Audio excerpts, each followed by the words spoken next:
مدینہ منورہ کا خاص قبرستان جس میں 10,000 کے قریب صحابہ مدفون ہیں، جس میں محمد صلی اللہ علیہ وسلم کی بیویاں اور بیٹیاں بھی شامل ہیں۔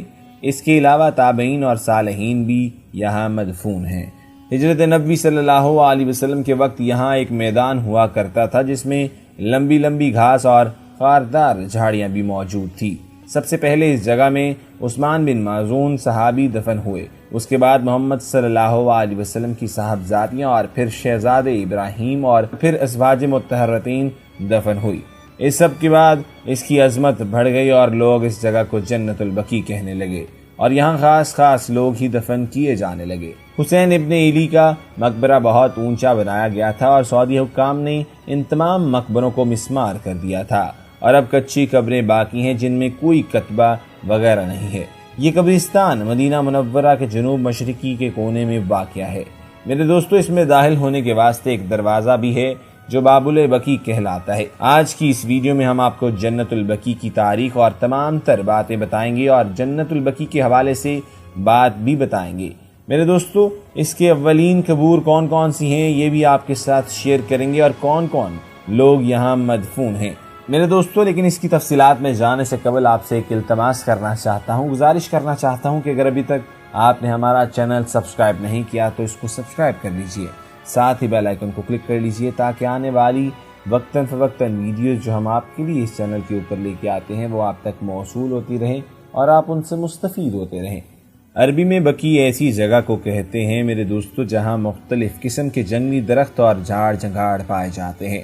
بقیع غرقد کی وجہ تسمیہ یہی ہے کہ یہاں ایک کانٹے دار اور غرقد نامی درخت کی کثرت تھی، جس کی وجہ سے اس جگہ کا نام بقیع غرقد پڑ گیا۔ اس جگہ کے علاوہ وہ بھی مدینہ منورہ میں بعض بقیع نامی مقامات پائے جاتے ہیں۔ منجمد ان کے بقیع خنجیہ جہاں خنجیہ نامی درخت کی کثرت جہاں خنجیہ نامی درخت کی کثرت موجود تھی۔ بقیع بتان اور بقیع الخیل، اس جگہ قدیم زمانے میں اہل مدینہ کا بازار لگتا تھا، لیکن متلقن جب بھی بقیع کہا جائے گا اس سے مراد اہل مدینہ کا قبرستان بقیع غرقد ہی ہوگا۔ بقیع الحزمات وغیرہ وغیرہ۔ یہاں اوسط کی بڑے درخت کو غرقد کہا جاتا تھا۔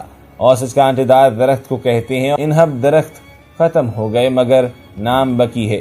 اس وقت یہ اہل مدینہ کا قبرستان ہے۔ خواتین و حضرات، جیسے کہ میں نے آپ کو پہلے بھی بتایا کہ بقیع اس جگہ کو کہتے ہیں جہاں جنگلی پیڑ پودے بکثرت پائے جاتے ہیں، اور چونکہ بقیع قبرستان کا نام بھی بقیع غرقد پڑ گیا، اس کا محل وقوع قبرستان مدینہ منورہ کی آبادی سے باہر مسجد نبوی صلی اللہ علیہ وسلم کے مشرقی سمت میں واقع ہے۔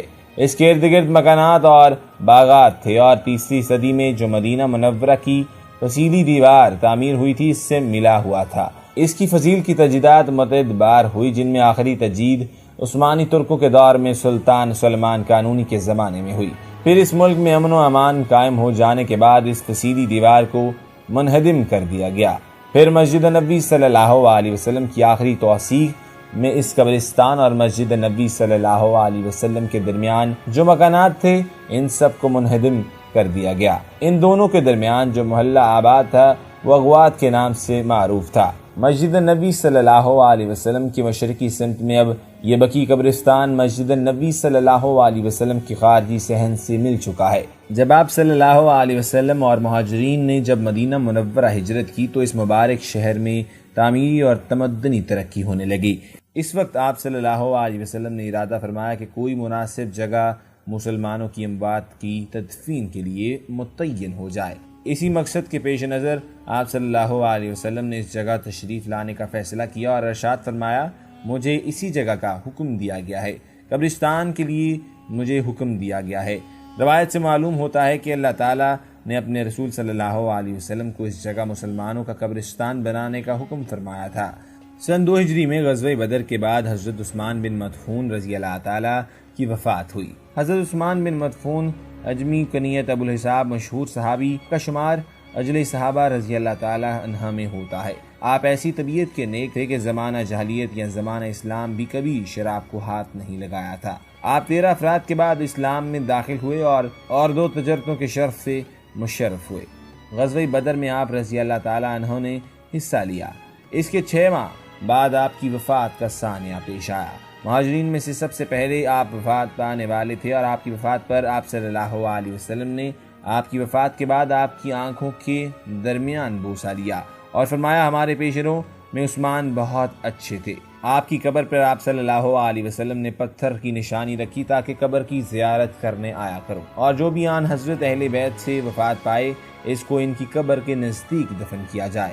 خواتین و حضرات، علماء کا اس میں اختلاف ہے کہ پہلے کس کی تدفین ہوئی، حضرت بن زرارہ انصاری رضی اللہ عنہ یا عثمان بن مدفون رضی اللہ تعالی عنہ کی۔ اس میں تطبیق یہ ہے کہ انصار میں سب سے پہلے حضرت اسد انصاری اور مہاجرین میں سے عثمان بن مدفون رضی اللہ عنہ۔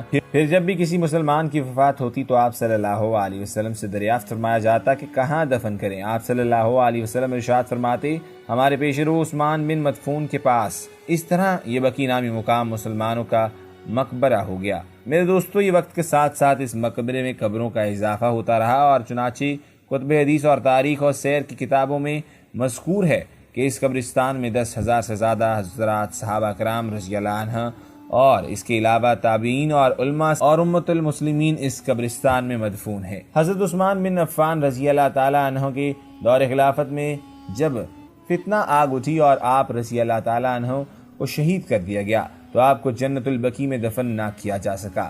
آپ کو خارج مشرقی سمت میں حوش کوکب باغ، جس کو حضرت عثمان رضی اللہ عنہ نے خریدا تھا، اس میں دفن کیا گیا۔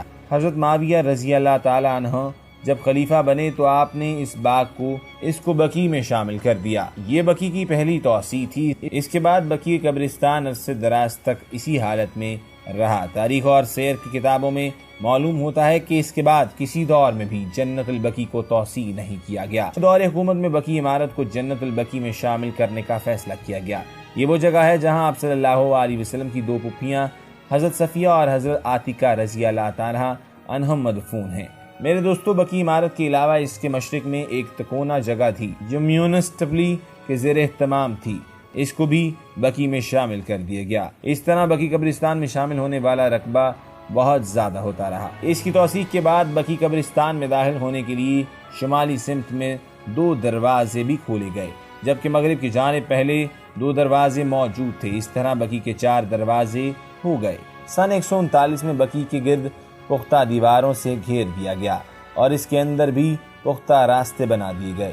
دوسری سعودی توسیع جنت البقیع کا کل رقبہ بہت زیادہ ہے۔ اس میں اموات کے غسل و کفن اور جنازے کی مکمل تیاری کا بھی نظام رکھا گیا ہے۔ متحدہ حدیث میں مدینہ منورہ میں انتقال ہونے اور بقیع میں دفن کی فضیلت وارد ہے۔ حضرت عبداللہ بن عمر رضی اللہ عنہ تعالی سے مروی ہے کہ آپ صلی اللہ علیہ وسلم نے ارشاد فرمایا کہ تم میں سے جس کو ہو سکے کہ اس کا انتقال مدینہ منورہ میں ہو تو وہ مدینہ میں مرنے کی کوشش کرے، اس لیے کہ جس کی مدینہ میں وفات ہوگی اس کی شفاعت کروں گا۔ ترمذی باب الفضل مدینہ احمد فی المسند اہل بقیع کو آپ صلی اللہ علیہ وسلم کی دعا و استغفار کی سعادت حاصل ہوئی۔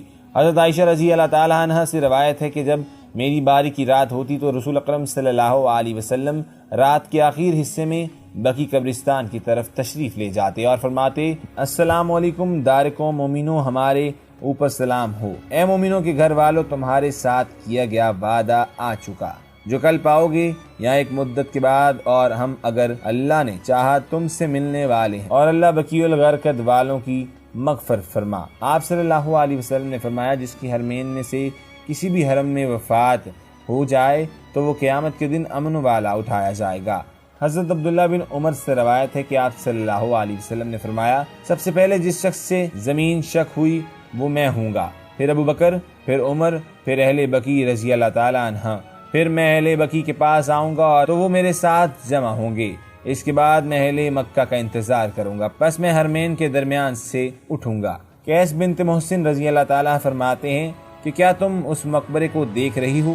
اس میں 70,000 افراد قیامت کے دن اٹھیں گے جن کے چہرے 14ویں رات کی مانند چمک رہے ہوں گے، اور یہ لوگ جنت میں بغیر حساب کتاب کے داخل ہو جائیں گے۔